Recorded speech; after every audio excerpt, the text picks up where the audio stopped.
All right. Well, good evening, everyone, and welcome. My name is Simon Greenman. I'm chair of the HBS Alumni Angels of London. First, I'll let you know that we will be recording this event this evening. And I'm actually delighted to kick off this discussion about investing in quantum computing. It's been by far our most popular event ever. And it kind of makes sense.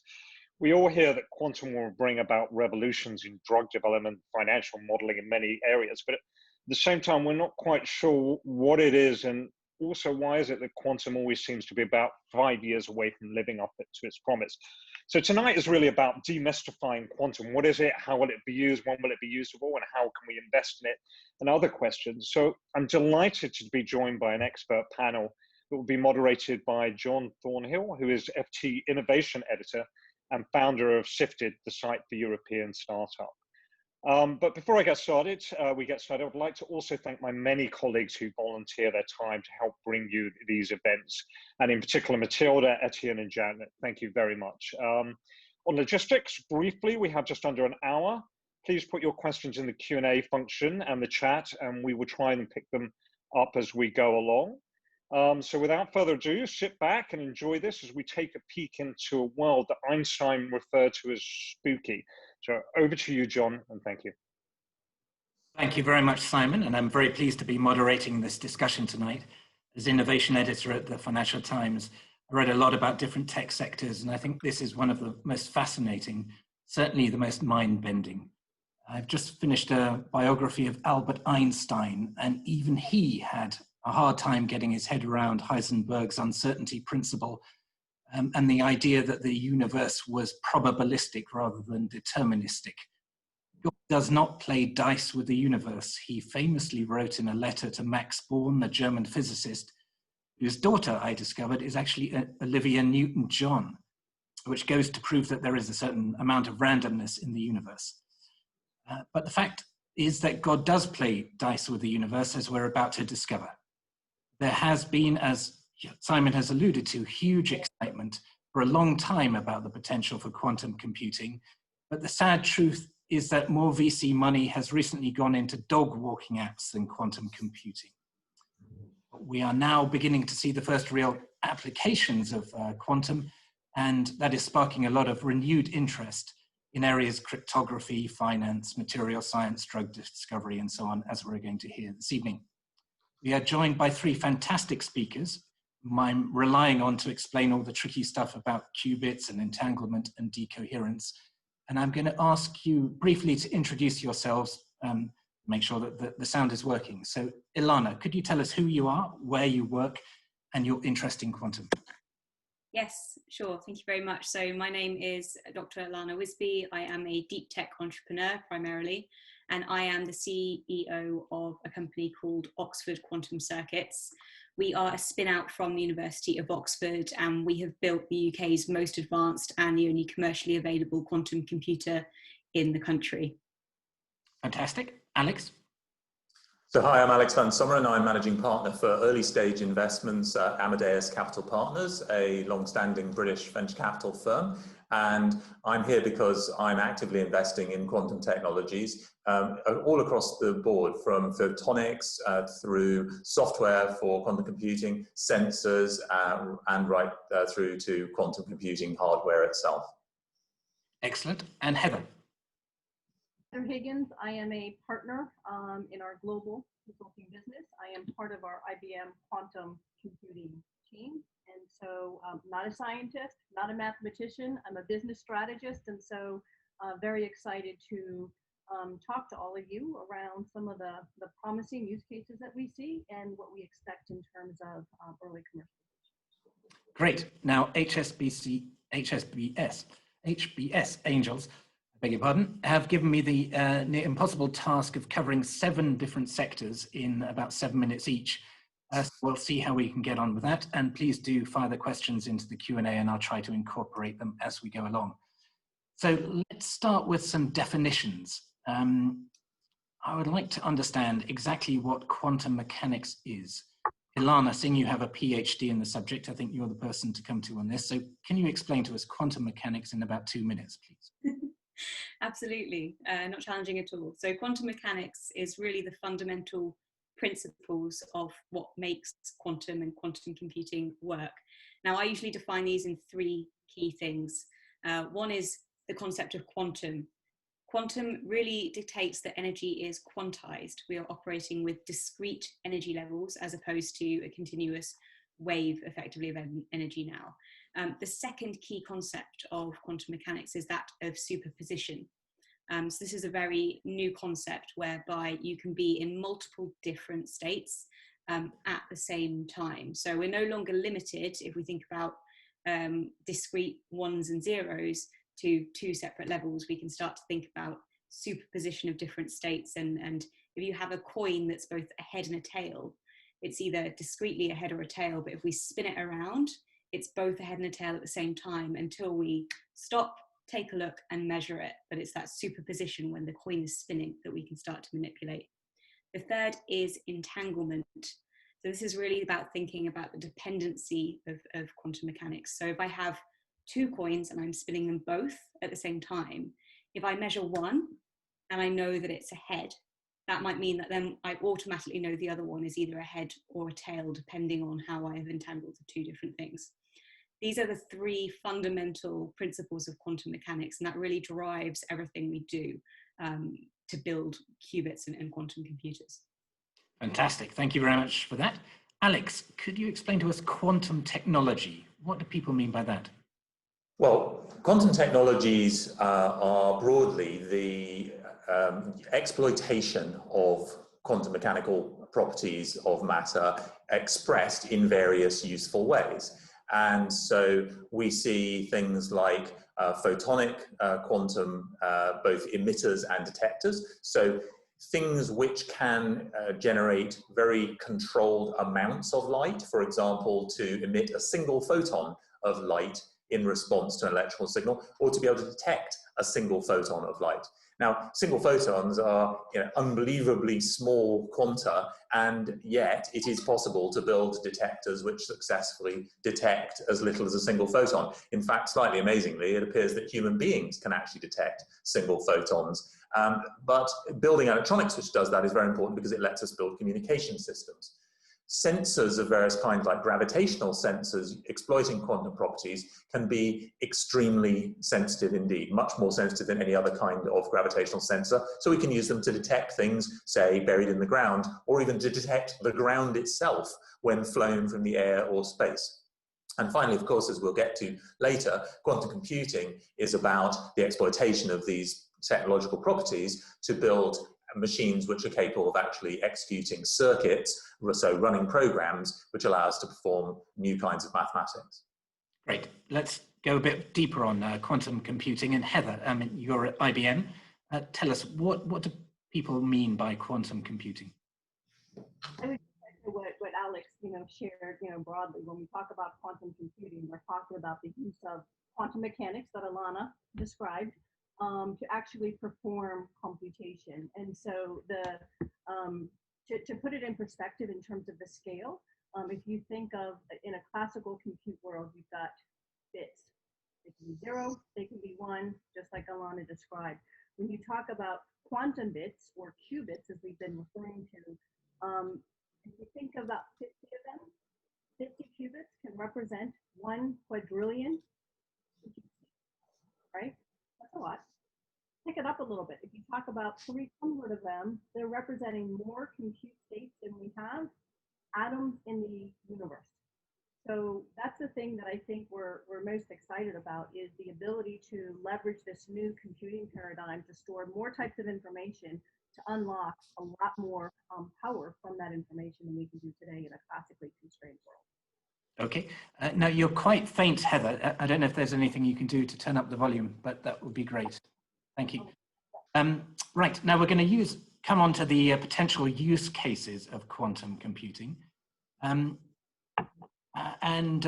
Alex, I wonder if I could start with you on this one. What sort of problems does quantum computing solve? Well, one of the challenges for quantum computing is that all the kinds of problems that we want to solve have to be re-expressed in new ways in order for them to be able to be computed on quantum computers. And so at the moment, the number of kinds of applications that we can actually put quantum computers to is pretty limited, partly because the hardware is only just getting ready, and partly because the algorithms themselves actually need to be reinvented effectively. So there are famously some problems in maths which are between very hard and impossible for practical computing, like a factorization of extremely large numbers. So that's, you know, figuring out which two numbers were multiplied together to produce a much larger one. And an algorithm author called Shaw came up with a proposal for this, which allows quantum computers to solve the problem very much more rapidly than it would be possible on classical machines. Similarly, in areas like protein folding, as we saw a recent announcement, the problem of figuring out the three-dimensional expression of the biophysics, how will atoms in various complex molecules decide to come together with each other, and building a mathematical model of how that's likely to go, that's the kind of algorithm that we're really interested right now in being able to use quantum computers to solve. And so these are obviously pointing at some of the early application areas. Right, but DeepMind were not using a quantum computer to produce AlphaFold, were they?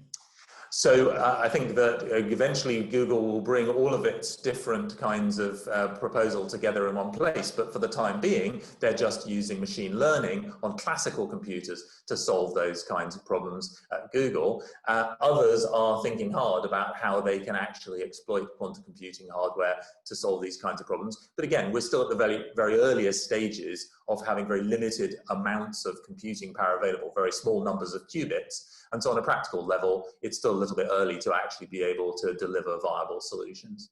Right. And Heather, I mean, at IBM, you work with a whole range of clients. What are the kind of applications that they are beginning to think about using quantum computing for?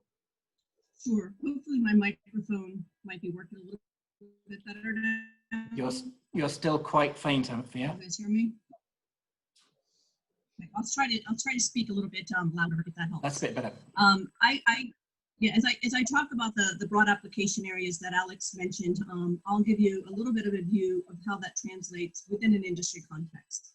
And so we look at our clients and groups of industries, and I'll give you a few examples for each. So within healthcare and life sciences, you've already mentioned drug discovery. That's certainly an important one. We're looking at accelerated drug discovery and the development of novel biological products that just aren't possible today. That can lead to improved patient outcomes. We also look at better risk and pricing models within healthcare as an example that can combine faster, more precise scenario simulations with quantum-enabled fraud detection to establish health insurance premiums. That's an example.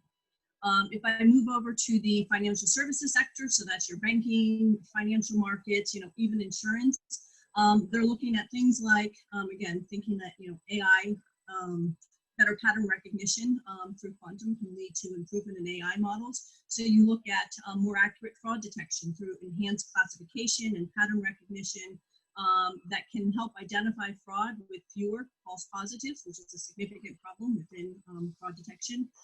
Enhanced portfolio management, or I think was mentioned earlier, more sophisticated risk profiling. Because you have faster, more precise scenario simulations that you can do with quantum computing to enable those better decision making. We think about manufacturing in two different ways. I break it down into kind of soft and hard. So if you think about your discrete manufacturing, hard manufacturing, so your automotive, your electronics, even aerospace, right? Manufacturing of aircrafts as an example. The things that clients are looking for in those general industries would be certainly faster discovery of material, right? Through simulation of chemical reactions in ways that just aren't possible today in a classically constrained world. But they're also looking at better engineering through structural design and computational fluid dynamics that includes higher precision at a greater scale. And then if I switch over to process manufacturing, better well locations, right? Expanded production with quantum-enabled modeling of molecular scale reservoir flow. So you can begin to see the different types of applications. I actually think in almost all industries, if I think about the art of the possible, There's applications in almost every single one of the industries. And again, I'm thinking art of the possible, not constrained time. I think later in the panel, we'll get to what's going to become real, when, and why. So I'll save that for that. Okay, the only great. Other... I'll move to Ilana now. I mean, your company is looking particularly at kind of battery technology and drug discovery, I believe, for application of quantum computing. Can you tell us a bit more in depth about those? Yeah, sure. So we're not constrained to any particular market verticals at this point in time, but we do see NISQ, which is the noisy intermediary scale quantum era, being that which is closest to market, of which both battery and pharma are there. And that's really because within this you're looking at quantum simulation. So for quantum simulation, you're starting to think about the fact you need a quantum computer to simulate quantum interactions, of which any type of molecular interaction ultimately boils down to. So that's why, say, battery discovery or pharmaceutical applications, where you might be looking at different ways in which proteins folding is a typical example of one where a quantum computer might help. So they are generally seen as things that are closer to market, but we are very open to working across multiple market verticals at this time. Mm-hmm. Okay.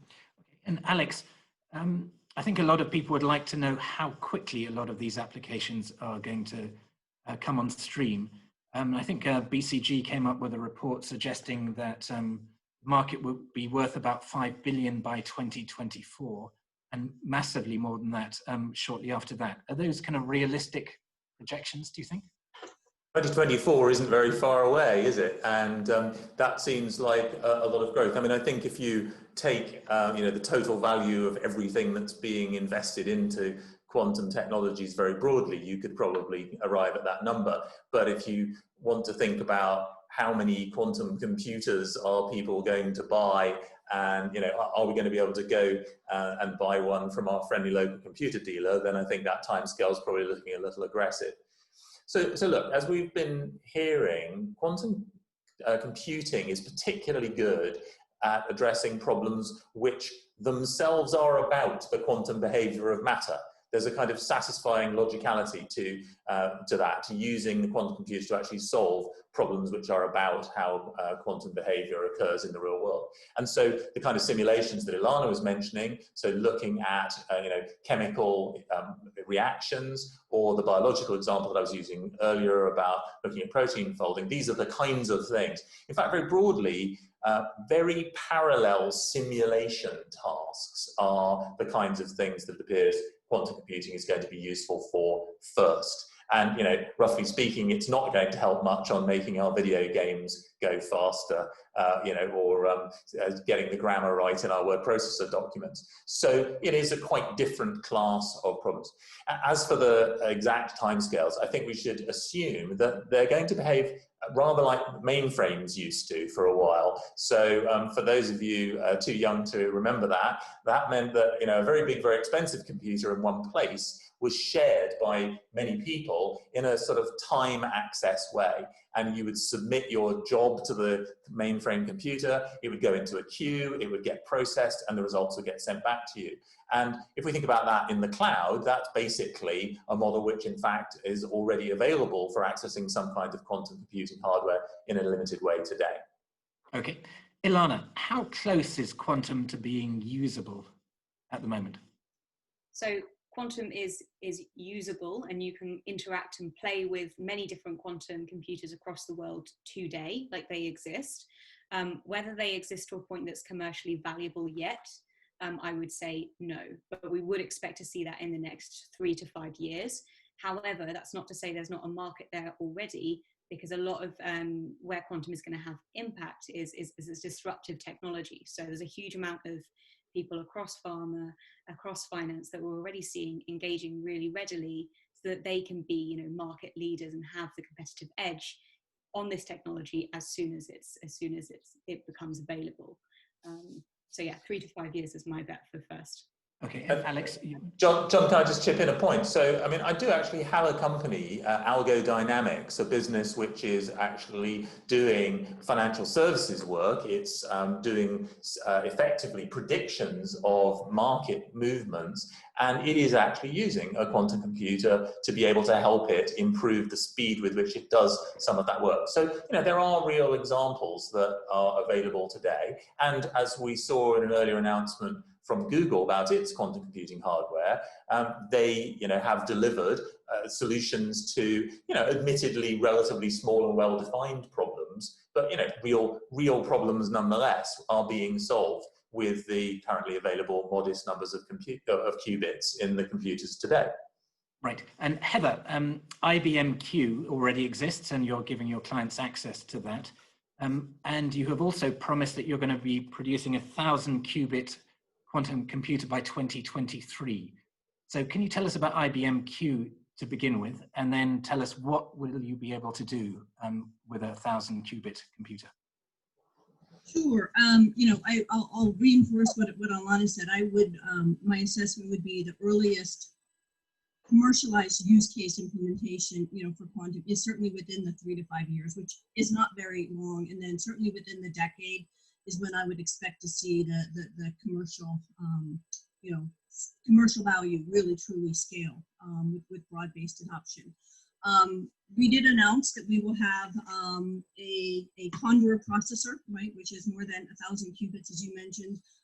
It'll be inside this, you know, 10-foot tall dilution super refrigerator, online, capable of delivering quantum advantage by 2023.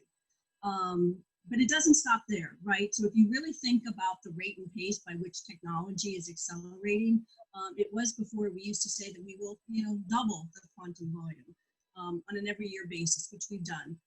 But more than that, we're actually cutting that time in half. And so just like any nascent and emerging technology, the rate and pace by which you're seeing adoption, not just by IBM, but from others, you know, is phenomenal. And so I think that when you start to get to 1,000 qubits, certainly that's at the point in time when you can actually pull quantum into your workflows. And that's where the businesses will see value. But it takes a lot of preparation to get there, which I think we'll talk about in another section. So the time really is now to start preparing in my view.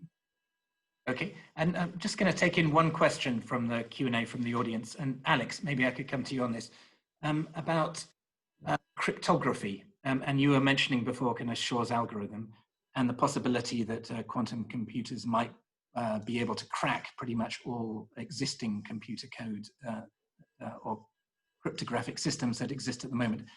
How quickly do we need to start worrying about that?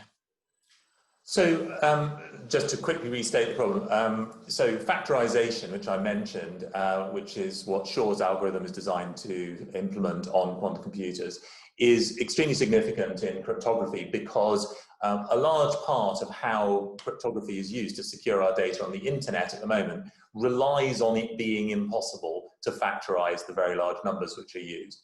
And so if Shor's algorithm is successfully delivered on a quantum computer at sufficient scale, then essentially all of the internet security built on that what's called public key cryptography at the moment will be rendered obsolete.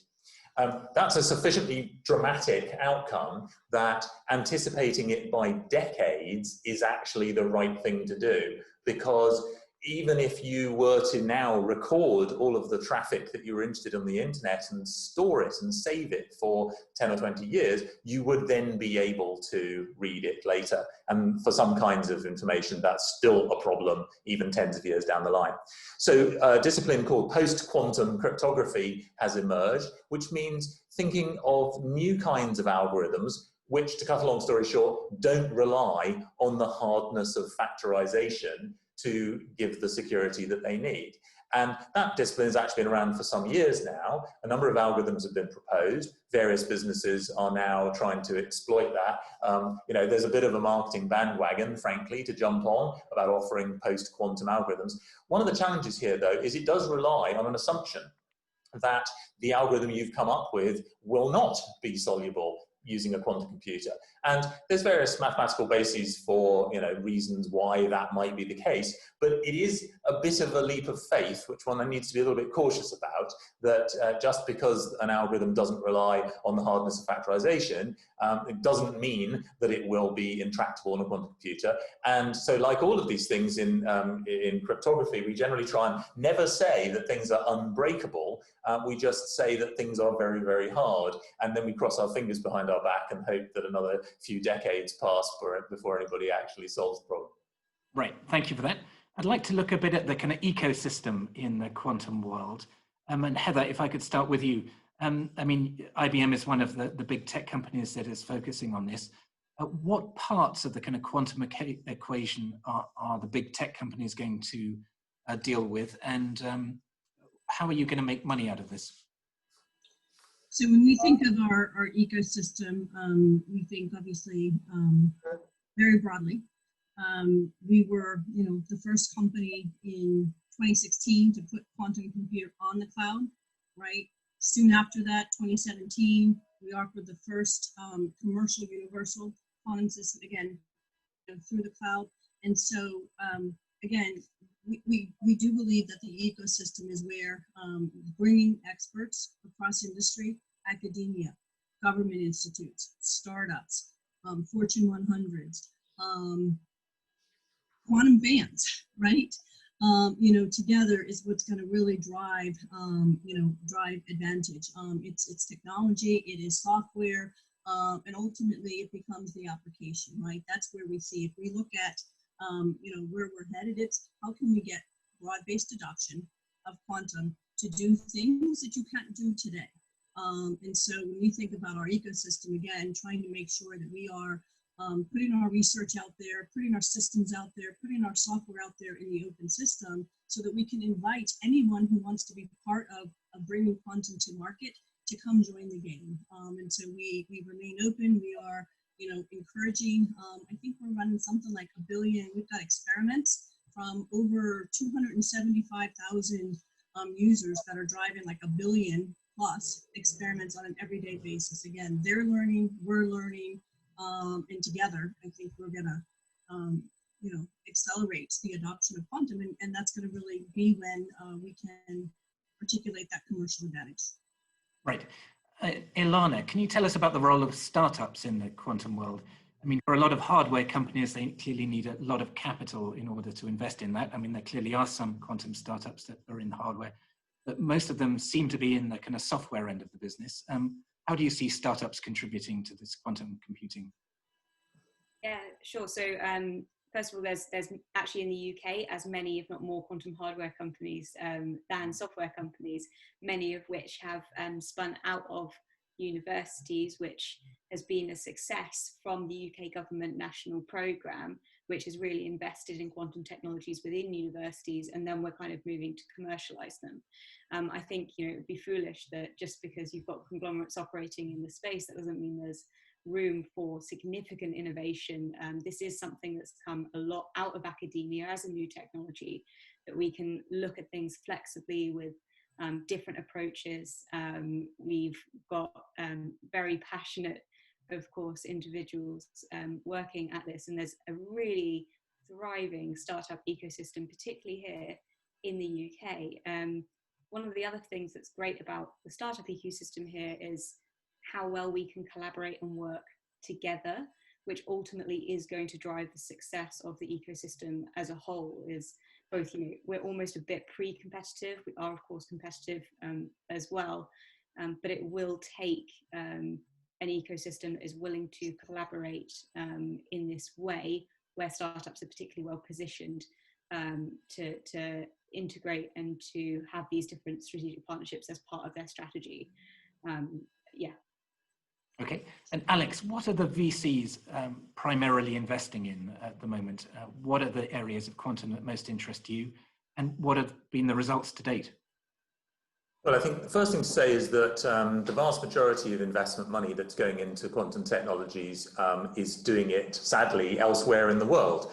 The firepower available in the US and in China, just in terms of the amounts of capital available, are of course much, much larger in those countries than they are in the UK.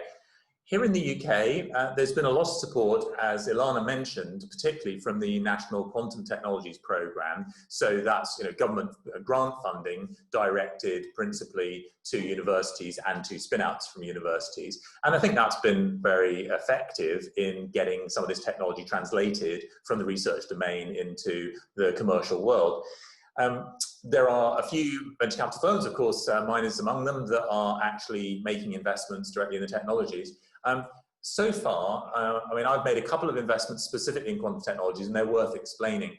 River Lane is a Cambridge-based business which makes an operating system for quantum computers. So it's the software layer that allows us to write applications, as it were, circuits they're called in quantum computer terms, and then port them around, make them available on different kinds of hardware so that it isn't necessary to worry about which kind of quantum computer you're actually going to be using for a specific application. And that's how we all are used to this today on phones running iOS for Apple or Android. Then it's very easy to download apps and make them run on different manufacturers' phones, certainly in the Android case, and of course on Windows and Mac OS on Apple machines. The same kind of idea is true. Different hardware can work. So that's really important for users, and so investing in that is a really logical way to get access to quantum computing. I haven't had the guts yet to commit to any specific quantum hardware. As Ilana mentioned, there's many different varieties of quantum hardware. Even in the UK, last time I looked, I think there were 6 different types of quantum computing hardware architecture. There may even be more by now. So it's difficult for people to choose amongst and between them. But just finally to say, outside of computing, I've also chosen to invest in photonics. So in a business, again in Cambridge, called New Quantum, which is making the secure quantum communications technologies, the detectors and emitters, and the random number generators necessary to enable us to use quantum photonics to build secure communications links. Mm-hmm. And who are the big VC firms investing in quantum in Europe or the US in particular? Well, of course, in short, they're the big VC firms. So, people with the largest amounts of money are able to make the big bets. So I think, it's fair to say all the, very large brand names, certainly in the US. So, the sort of Andreessen Horowitz, Google Ventures, Sequoia, all those kinds of organizations. In the UK, frankly, there are relatively few that have actually directly invested in hardware. We should ask Ilana to explain about her own investors, perhaps. Yeah. Well, let's do that. Ilana, can you tell us who has invested in Oxford? Yes, there's a very large fund called Oxford Science Innovation that have invested across multiple different quantum technologies. There are a number of other investors such as Parkwalk as well. They're a very large investor in OQC, as well as a few other quantum hardware companies. We are seeing more and more deep tech as well as non-deep tech investors making moves in the quantum space, and in terms of their strategy as well, spreading their bets. So not necessarily wanting to commit to a single quantum hardware. And I think that's absolutely right, because there isn't going to be one winner in all of this. It's not a race where there's one winner.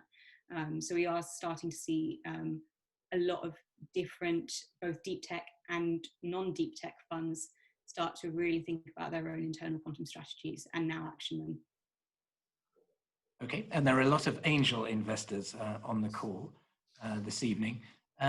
Is this a suitable area for them, do you think? I was reading on your website that when you're not playing the piano or boxing in the gym, you're pitching to investors. Are you pitching to many angel investors or not?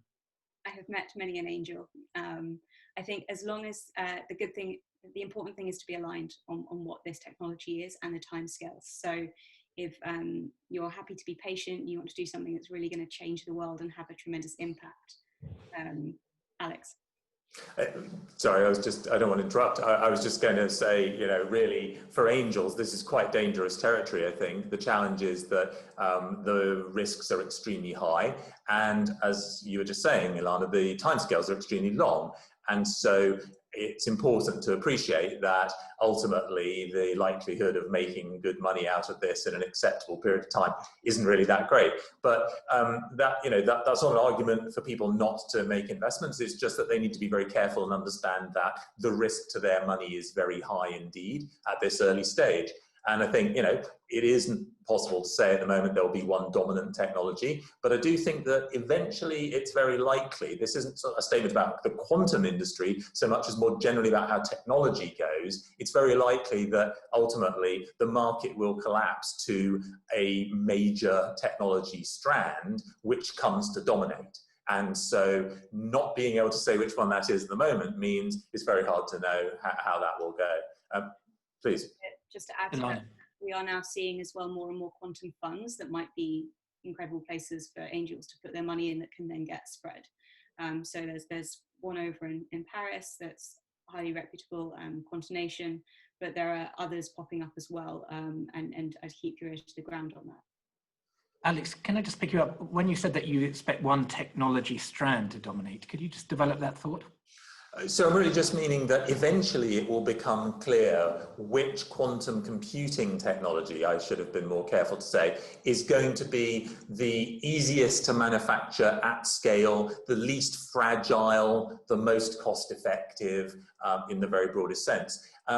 That's a more general comment about how the technology industry tends to go. That, there are usually multiple different, think about, types of computer architecture or operating systems, and, eventually the market decides to pursue particular examples because they have, particular advantages. At the moment, we can't say what the critical determinant advantages are going to be, but eventually it's very likely that one of these technologies will come to dominate, and perhaps one or two others will continue in specialized niches. But that's a fundamental principle of how the adoption of technology works. It's not unique to quantum, but I'd say with some confidence that it will happen in due course. Everybody can't continue to be a winner.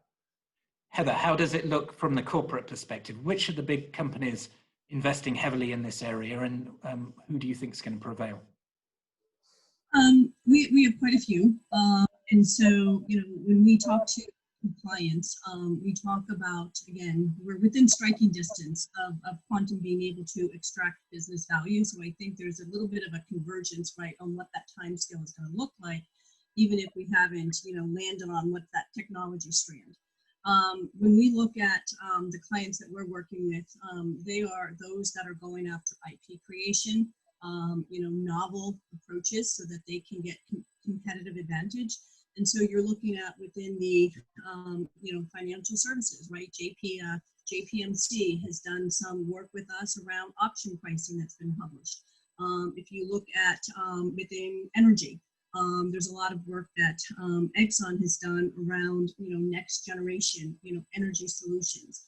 Daimler has done some work around batteries. And so what you are seeing is companies that are starting to partner, that are doing co-research in order to better the algorithms that we have today. The algorithms today, right, will be different tomorrow. But that, that kind of collaboration with some of these, big players that have large R&D, again, teaming up is being part of a larger ecosystem. And so I do think that you can call them toy problems, but they're meaningful because we learn from each of them in order to advance algorithms. But I do think, we've got quite a few clients in most industries now that are partnering with us to advance the research. Okay, and I'd like to tease out a bit more the differences between classical computers and quantum computers with you, Heather. Fujitsu announced not long ago that they had spent $1 billion developing the Fugaku supercomputer, which does an astonishing 416 quadrillion calculations per second. Is that not pretty powerful? What a quantum computer do more powerfully or more differently to that? I think it's beyond speed, and it's beyond calculations. One of the things that I think that quantum computers do, because they're using quantum mechanics, is it allows us to really simulate behaviors that you can't do in a binary, no matter what the speed is. And so when we look at, again, going back to the areas, you can model physical parts of nature. You're not reliant upon approximation. So it's not just the speed, it's the accuracy. And so I think being able to store much more information on a per bit basis, again, just unlocks the ability to do more scenario simulations in few iterations, to be able to unlock optimization is a hard problem when you look at the complexity in airlines. And so I think that's the power. It's not just the speed, it's being able to look multidimensionally in broader spaces in order to be able to get the answers that you need. Okay. I'd like to talk a bit about the geopolitics of quantum. And Alex, you were mentioning earlier that really the big money in this is going in the US and China. Are they inevitably going to dominate this world, or do you think that this incredibly kind of vibrant startup ecosystem that Ilana was talking about in the UK and more generally in Europe does provide opportunities for Europe to flourish in this field as well?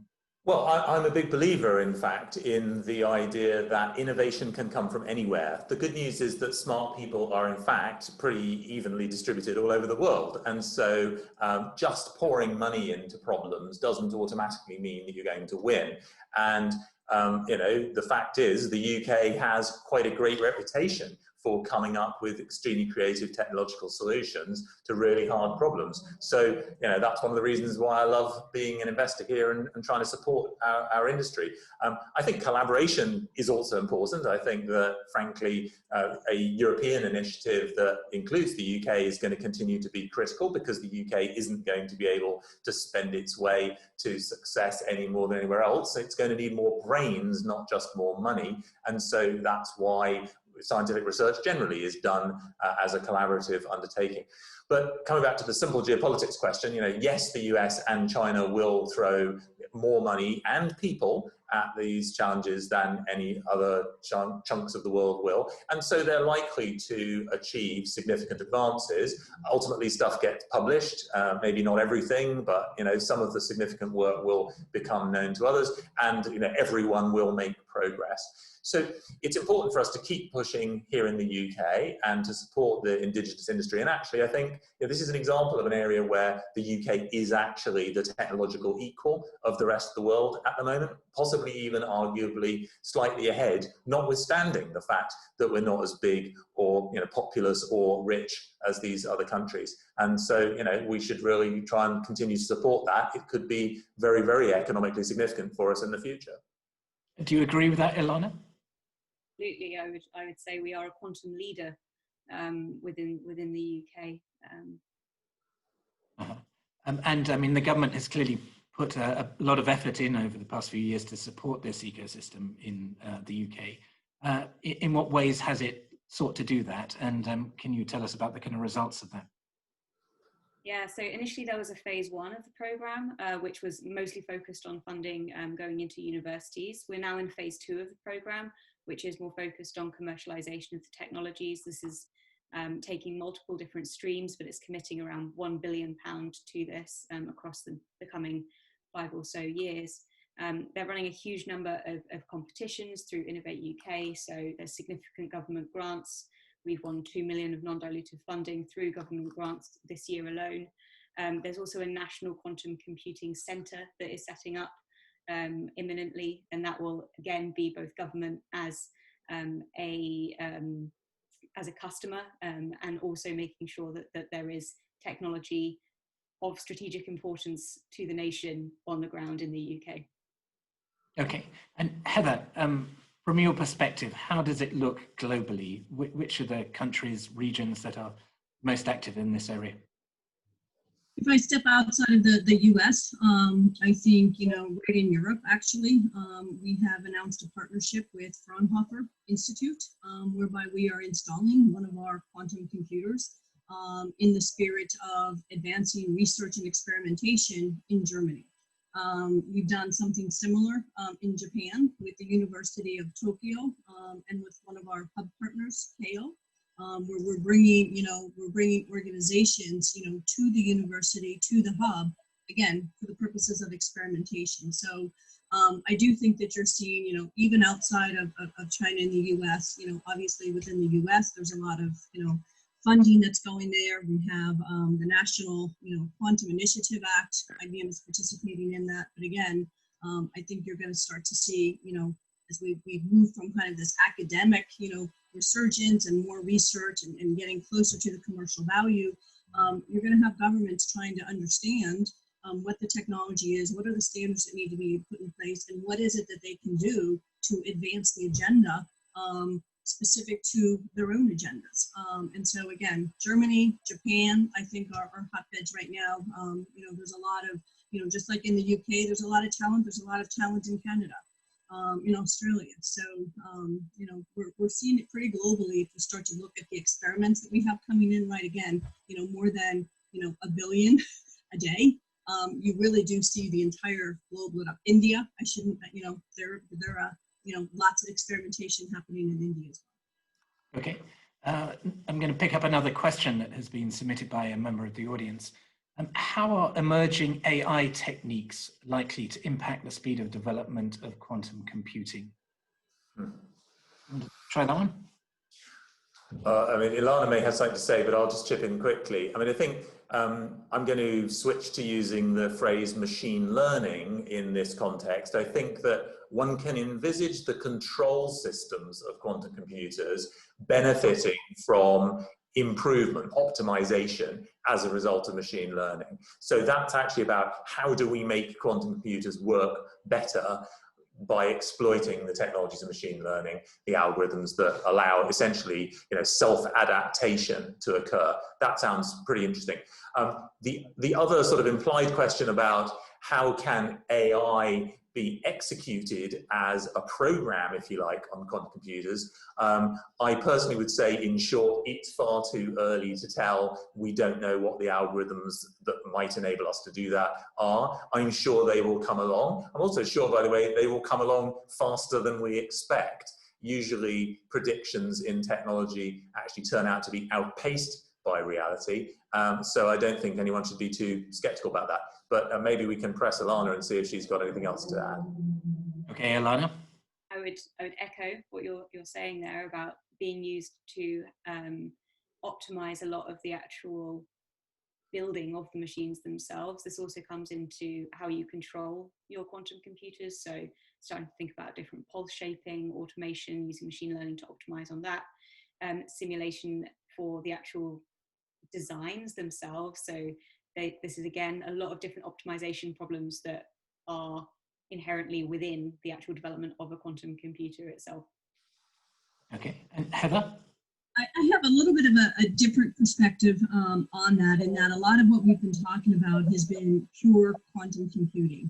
What is the industry that's being stood up? What is the ecosystem? Very, very important.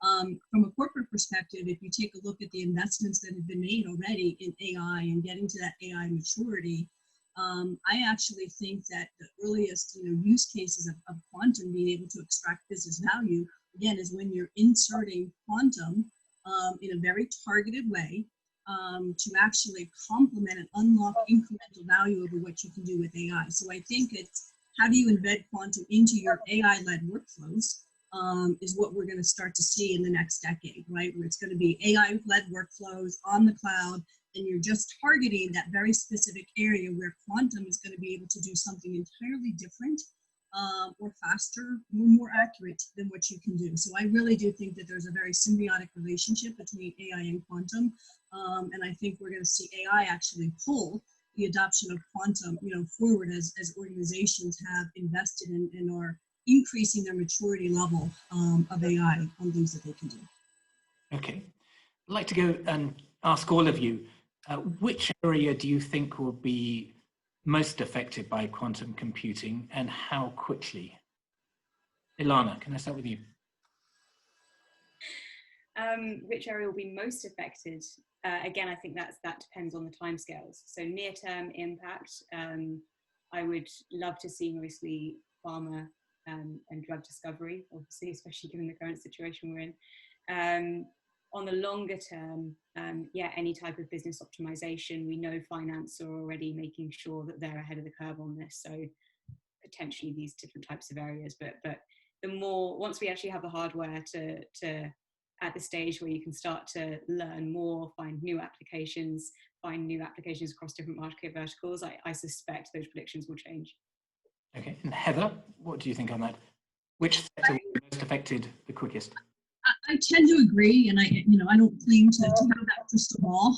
Those are discussions that we're having on an everyday basis. But certainly, anything that has to do with chemistry simulation is likely to be, the earliest. There's a lot of experimentation because It addresses the ability to get the accuracy and precision that you need to really understand the behavior of chemical reactions, etc. But I also think that that the time scale is important, not just what the earliest will be, but if you think 10 years out, what are the things that you're going to be able to do? And again, I'll go back to workflows, supply chain. Supply chain, which is very prevalent across all businesses, might be further out on the time scale. But if you can think about the magnitude of the impact that you can have, if you could move from kind of isolated processes within your supply chain to really a truly orchestrated supply chain that can be globally optimized, which you'll need fault tolerant for that. But the impact of that, again, is within reach, I would say. So it's hard. We're trying to figure out, we're going to learn, we're going to pivot every step of the way. Okay. And Alex? Well, I think we've heard the answer a few times now. I mean, ultimately, the way markets decide where the money goes is where it has the biggest impact, so-called ROI, the return on the investment. And so the reason that areas like pharma, so drug development, and materials science, so the selection of catalysts or the modeling of chemical reactions are so early adopters is because they have absolutely massive potential implications. Of course, in healthcare, you get the particularly satisfying outcome that you literally make people better or possibly even save their lives by these kinds of outcomes. And certainly in sustainability, to be able to find novel materials which are capable of reducing the amount of carbon in the economy and therefore improving the quality of the planet, that's turning out to be a pretty urgent and important agenda. And frankly, there's a huge amount of money available to deploy to it. So I think, that's why those are the early adopters. And can you tell us how much of your portfolio are you allocating to quantum? That's not the kind of question that I would answer, I'm afraid. No, but I think that it's true that in the most recent fund, which I'm investing in Amadeus, we added quantum technologies as an explicit investment domain alongside novel materials. So the two are closely related, as I just mentioned. And that wasn't an investment theme in the previous fund, which was established only, I guess, just about 10 years previously. So actually that tells you that it's a theme which is advancing pretty quickly. I think it's very likely that a future Amadeus fund will also be investing in quantum technologies and probably several more after that. But part of the fun of being a venture capitalist is that we're supposed to be predicting the stuff that will be happening, over the next decade or so. And then, to be fair, we're usually wrong. Okay, and just picking up another thread from the questions in the Q&A, Ilana, could you tell us how can quantum computing address some of the really big challenges in the world, such as climate change, which has already been mentioned, and modeling of pandemics? Modeling pandemics is a new one, but I guess based on some previous research where you were doing like the gamification modeling for pandemics, maybe you could apply quantum to that, but that's an on-the-spot thought, so don't hold me to it. Particularly on climate change, starting to look at, say, catalysts for carbon sequencing is one particularly. We can think about the Haber process, which is basically the mechanism for nitrogen fixation. This is something Mother Nature does every single day in the world with just photosynthesis type stuff. However, we can't do it ourselves. We have to have incredibly high pressure, high energy environments in order to create that specific molecule for that nitrogen fixation, which is incredibly expensive, incredibly bad for the planet. So if we could work out how Mother Nature does it, which yay is quantum, that would be wonderful. So if we could simulate that specific molecule through a quantum computer, which is certainly not within the kind of far away potential, that would have a tremendous impact on the climate, but also how we create fertilizers and therefore how we may eventually help feed the entire world. And Heather, how are people using IBM Q? How are they thinking about trying to combat climate change? Is this a big theme for them? I think almost anything we can think about is a theme, honestly. Again, when you have that volume of experiments, there's nothing that's really, you know, out of bounds. You know, we're certainly, obviously, not at a point where quantum is able to help with something like COVID. But if we had, you know, fast forward in 10 years, wouldn't that be great? I think, you know, the closest thing that I can think of is when you think about, say, catastrophe modeling, whether it's a tsunami or a hurricane, again, when you're thinking of the kind of damage. The forecasting, I don't have the answer for, but if you think about the other elements of that workflow, and you're thinking about damage assessment, and you're thinking about how do you marshal the response of you know, the ecosystem, right? Government, state, local, federal, with, you know, hotels and Red Cross, you know, institutes. You know, we do think that there's a path forward for quantum there. So we're looking forward. You know, there was one other mention, I don't know if it was Ilana or Alex that said technology might be here before we're ready for it. And I think this is, you know, again, a case. We had a team that we pulled together for the summit, our network partners, and we announced, right, our path to quantum advantage. And there was a pause, and it was, the technology is going to be here before we have figured out exactly what to do with it. And I think that that's a common thread when you're looking at, you know, nascent, you know, embryonic technologies, that all of a sudden you have that moment where you realize you've got to start moving faster. All right, I think we must draw it to a close there, but thank you very much to Heather and Ilana and Alex for a kind of wonderfully rich discussion. And I think several themes emerged from it. One is that as angel investors, you ought to be quite wary about thinking about plunging into this, no matter how exciting. Two is that the applications of quantum computing are literally kind of mind-boggling. All kinds of different applications that people haven't even begun to get their heads around yet. And the third thing is the inherent unpredictability of this, how quickly it is going to come on stream, in what sectors it's going to affect things most quickly. It's very hard to predict as well, but it's clearly going to have a huge effect on all of our lives within our lifetimes. Simon, I'll pass back to you. Well, thank you very much. And I hope everyone will agree, fascinating and absolutely engaged discussion. So I'd like to thank you, John, for excellent moderation, Ilana, Alex, and Heather. I know there are many, many more questions that I'm sure the audience would like to engage with, but unfortunately we're out of time. I'd also like to thank my volunteer colleagues again at our organization for putting this together. And then finally, wishing everyone a very happy festive season, and dare I say it, a much better 2021. And I do hope next year that we have an exciting program of educational events and pitch events that we'll actually be able to meet in person. So once again, thank you to John and the panelists, and wishing you all a happy festive season.